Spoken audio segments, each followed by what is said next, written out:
दंडोतिया जी, हमीर सिंह पटेल साहब, विमान सिंह भाई साहब, महावीर सिंह जी, सोबरन सिंह जी, जगदीश पटेल साहब, अजय सिंह जी, उमेश सिंह जी, लोकेश सिंह तोमर, अवधेश सिंह जी, धर्मवीर सिंह जी और इस अवसर पर उपस्थित हमारे सभी इस क्षेत्र के बुजुर्गवार, नौजवान भाइयों, प्यारे बच्चों और पत्रकार मित्रों,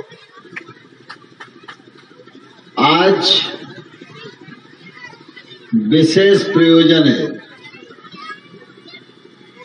और दशहरे का त्योहार है। दशहरे के त्योहार पर हम सब लोग शस्त्र का पूजन करते हैं, शक्ति की आराधना करते हैं,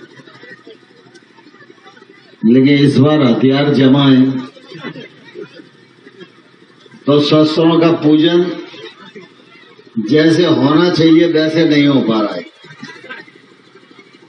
लेकिन उल्लास तो हमारे मन में है ही, विजय भी हमारे मन में है और हम सबके लिए प्रसन्नता की बात है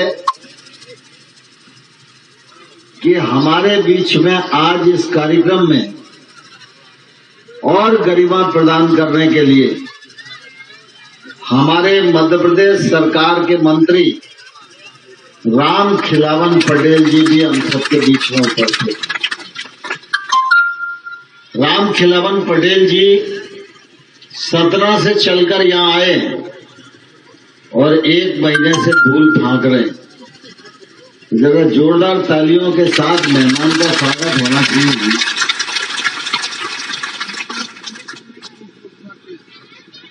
दूसरा, आज दशहरा मिलन है और फिर रिठौरा हो, परीक्षा हो और या मेरा गांव औरेठी हो, ये तीनों जो क्षेत्र हैं मेरे जीवन में, तो मैं इन तीनों क्षेत्रों को उतना ही महत्व देता हूं जैसे दुनिया अयोध्या, काशी और मथुरा को महत्व देती है।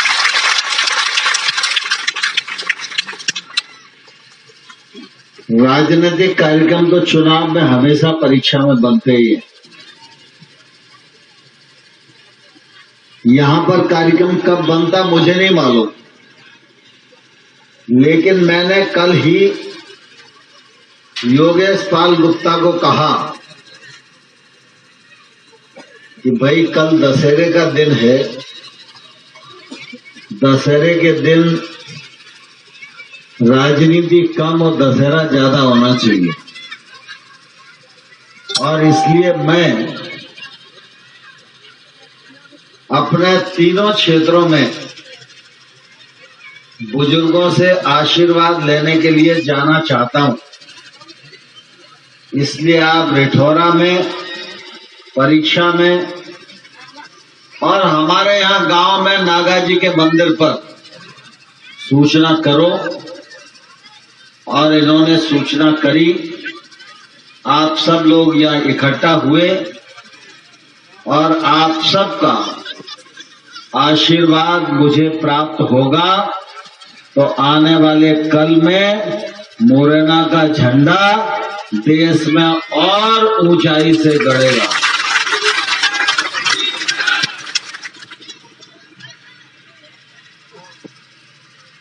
दशहरे का त्योहार है, यह त्योहार हम सबके जीवन में बड़ा महत्व रखता है।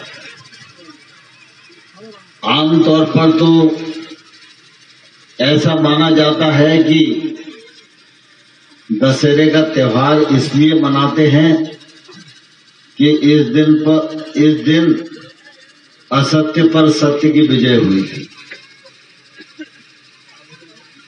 दूसरा ये भी माना जाता है कि राम ने रावण का संहार कर दिया, इसलिए विजय का उल्लास इस दिन मनाया गया था और इसलिए इस दिन शस्त्र की पूजा करो और दशहरा मनाओ। ये बात भी अपने आप में सही है, लेकिन सिर्फ इससे क्या बनने बिगड़ने वाला है। हम शस्त्र की पूजा कर लें तो क्या होगा, हम कोई भाषण दे लें तो क्या होगा। आज का जो त्योहार है वो त्योहार भगवान राम जी को समर्पित है। आज का जो त्योहार है वो एक बच्चा जिसका नाम राम था, उस बच्चे ने एक लंबी जीवन यात्रा की और यात्रा के दौरान जो घटनाएं घटी और यात्रा पूरी करने के पश्चात एक बालक राम मर्यादा पुरुषोत्तम श्री राम कहलाया।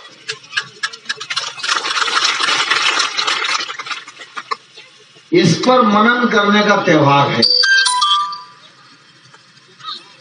राम जी दशरथ के यहां पैदा हुए तो सबने उनको राम कहा ना। विश्वामित्र जी आए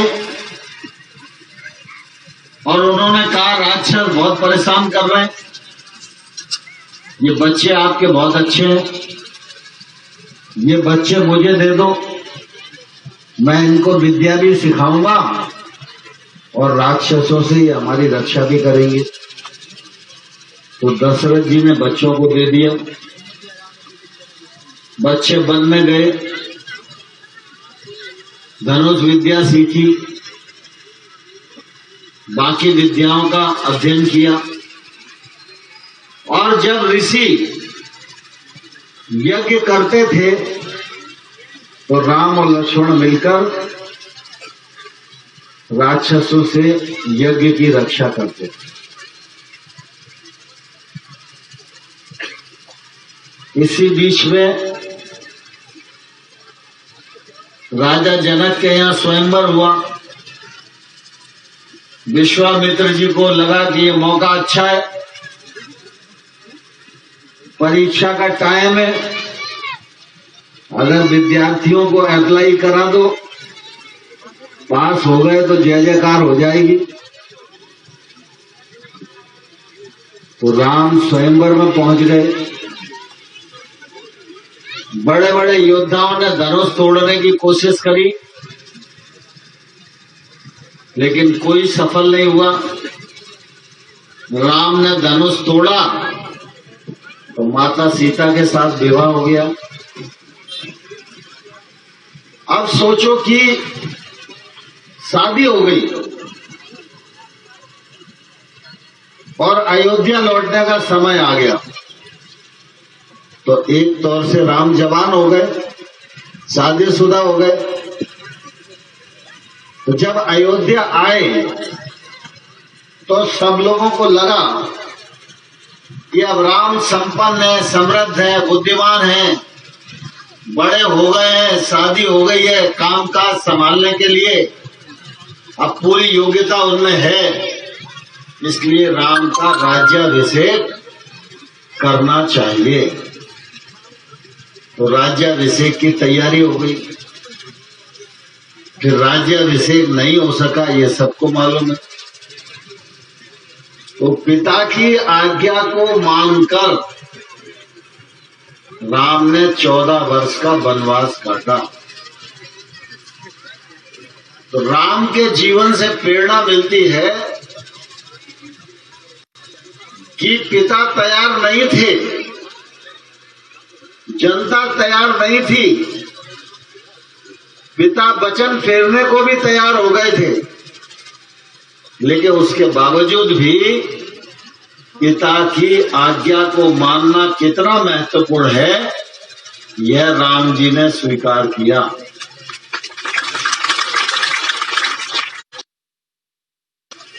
वन में गए, वन में भरत मिलने के लिए गए, काफी रोबराट हुआ,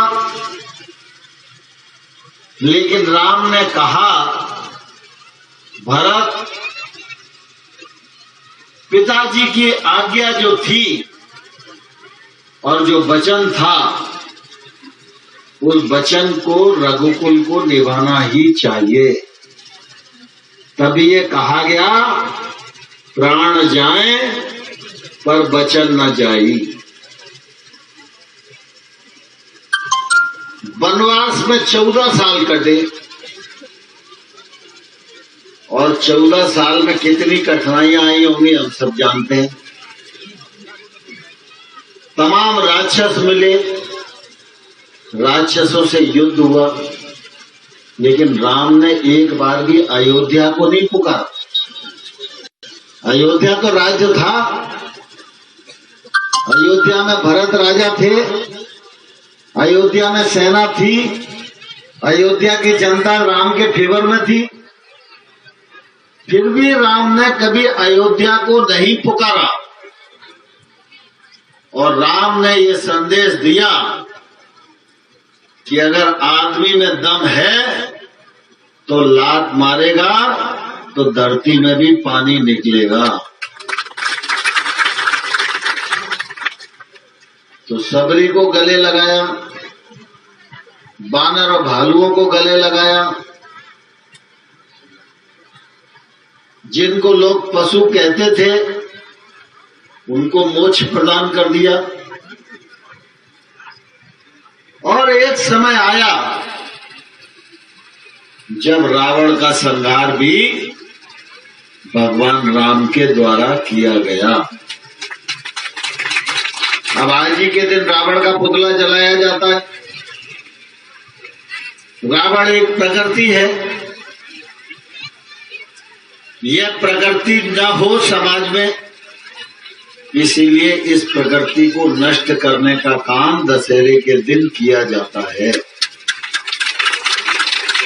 लेकिन समझने की बात कुल मिला के ये है कि जब राम ने कौशल्या की कोख से जन्म लिया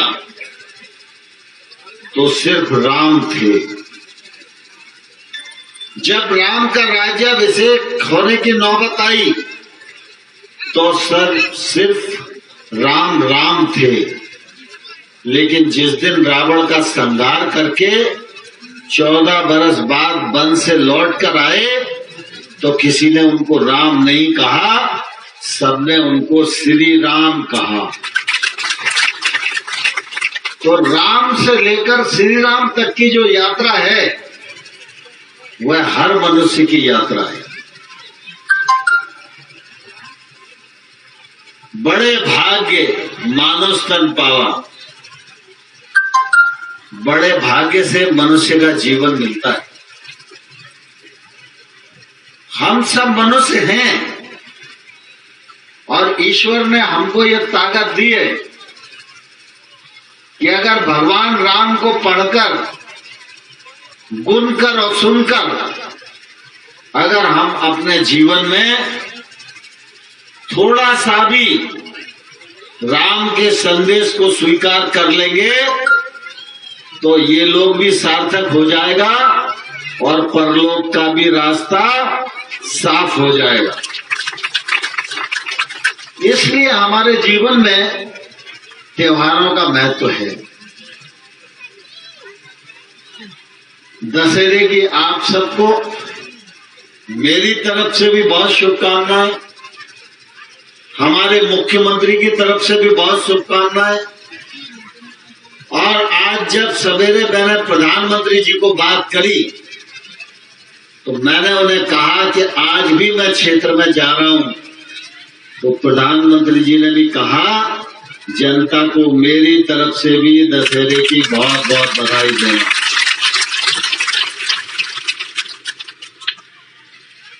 अब रघुराज भाई बीच में हैं, चुनाव का टाइम है, मतलब साफ है। तो रघुराज भाई जब आपके बीच में हैं तो ये साफ है कि वो आशीर्वाद मांगने के लिए आए, और दशहरे के दिन जो आशीर्वाद होता है वो जो भीतर से होता है वो ही बाहर से होता है। होता है कि नहीं होता बताओ? जहां तक परीक्षा का प्रश्न है तो चाहे सांसद के रूप में मैं रहा हूं, चाहे आने वाले कल में विधायक के रूप में रघुराज सिंह जी रहें,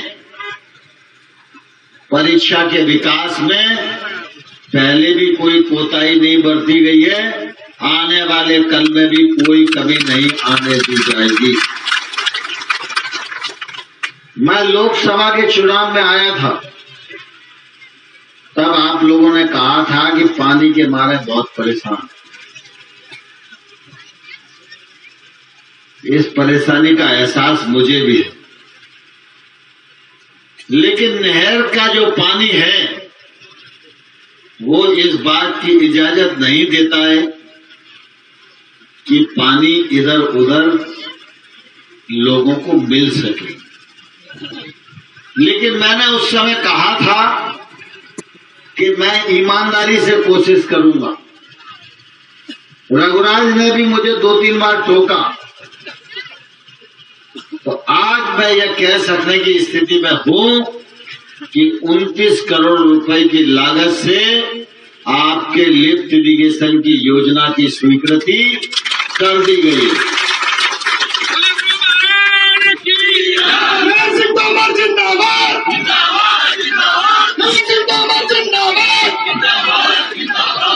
लेकिन मैं ये बात जरूर कहना चाहता हूं, आप मुझे पैर के नाखून से लेकर सिर के बाल तक जानते हो। मैं राजनीति में कभी भी झूठ नहीं बोलता और तालियां पिटवाने के लिए कभी ऐसी बात नहीं करता जिससे हो ना हो लेकिन मौके पे तो काम चल जाए। बड़ी मुश्किल से ये परियोजना मंजूर हुई है। इस परियोजना को चालू भी किया जाएगा, पानी भी आपको मिलेगा, लेकिन मैं आप सब लोगों को ये कहना चाहता हूं, इस परियोजना को चालू रखना ये परीक्षा गांव के लोगों पर निर्भर करेगा, और इसलिए इस योजना का फायदा बरसों बरस तक हमारी पीढ़ियों को मिलता रहे, उसके लिए जो हमारे नागरिकों का कर्तव्य है, उस कर्तव्य को हम सब लोगों को निभाना चाहिए। दूसरा, रघुराज जी आज आप सबके बीच में हैं। रघुराज जी भले आदमी हैं, कॉलेज में पढ़ते थे तब से मैं इनको जानता हूं। जात से गुजरे, जो बाजार के लोग इनको बोलते हैं कि बनियादी है।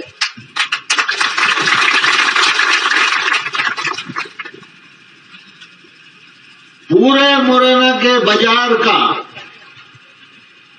समर्थन रघुराज सिंह को मिले और कमल के फूल को मिले, ये एड़ी से चोटी तक का जोर नरेंद्र सिंह तोमर लगाएंगे।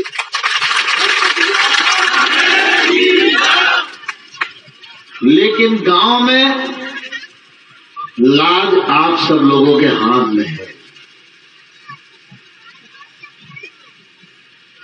राकेश मावई चुनाव लड़े, उनके चाचा सोबरन सिंह मावई थे। मैं जहां रहता हूं वहीं उनकी शादी हुई थी, तो मुरार में उनकी ससुराल है।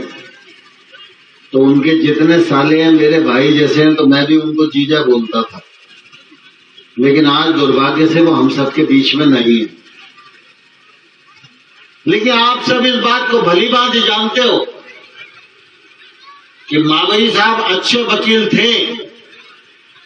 5 बार मावई साहब को चुनाव लड़ने का मौका मिला, लेकिन एक बार धोखे से ही वो जीत पाए।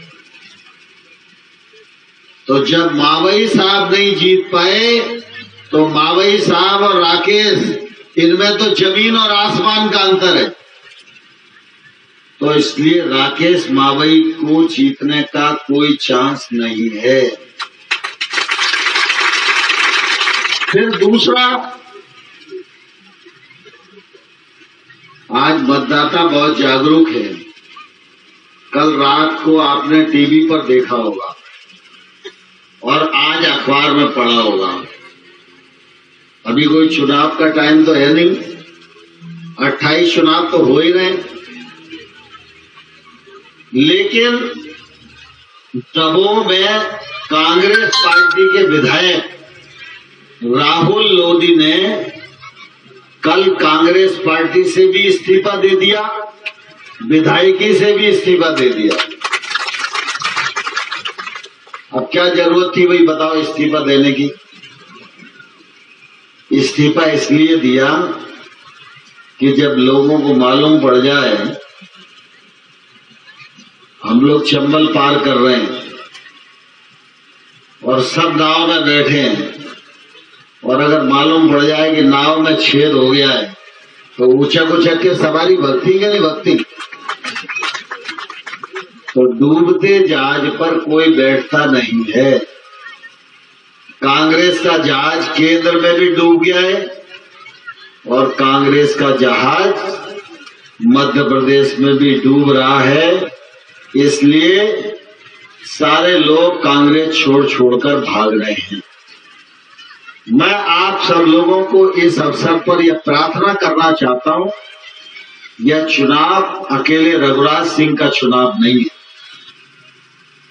आप वोट दोगे तो वोट तो कमल पर लगेगा। जब गिनती होगी तो रघुराज के पक्ष में गिनती होगी, लेकिन आपका एक वोट नरेंद्र सिंह तोमर की ताकत बढ़ाने के लिए काम आएगा। नरेंद्र सिंह तोमर जिंदाबाद। आपका यही एक वोट रघुराज सिंह को तो विधायक बनाएगा, लेकिन यही एक वोट शिवराज सिंह चौहान की सरकार को स्थायी सरकार बनाने में परिवर्तन करेगा। आपका यही एक वोट रघुराज सिंह को तो विधायक बनाएगा, लेकिन आपका एक वोट केंद्र में नरेंद्र मोदी की भी ताकत बढ़ाने के काम आएगा। और आप जानते हैं नरेंद्र मोदी तो ऐसे नेता हैं जिनके आगे पीछे तो कोई है नहीं। गांव, गरीब, किसान और देश की सेवा, यही नरेंद्र मोदी का मिशन है। अभी आपने ताकत दी तो पाकिस्तान ने आंख उठाई, तो नरेंद्र मोदी ने 250 मील भीतर घुस के मारा। और अब रघुराज को जिताओ और ताकत दो, जरूरत पड़ेगी तो अब 500 किलोमीटर घुसकर पाकिस्तान को मारने का काम करेंगे। इसलिए आप सबका आशीर्वाद इस चुनाव में जात पात, ऊंच नीच, छोटी मोटी सारी बातों को भूलकर रघुराज सिंह को अपना आशीर्वाद प्रदान करो। यह प्रार्थना करने के लिए मैं आप सबके बीच में आया था। आप सब तैयार हो गए नहीं? कौन कौन तैयार है? हाथ उठाओ। और भीतर से भी और बाहर से भी। ऐसा तो नहीं बाहरी बाहर से हो, भीतर से नहीं, भीतर और बाहर। परीक्षा में मेरे लोकसभा क्षेत्र में भी 2 पोलिंग पे थोड़ी कमी पड़ गई थी, मालूम है क्या नहीं? 2 पोलिंग पे कमी पड़ गई थी ना, इस बार तो नहीं पड़ेगी। तो चलो सारे लोग हाथ उठाओ। और ये मुट्ठी बांधो। पंजे को तो रघुराज ने ही घड़ी करके भेज दिया राहुल गांधी के पास। भारत माता की, भारत माता की, गुरु महाराज की, गुरु महाराज की बहुत बहुत धन्यवाद। बहुत बहुत धन्यवाद।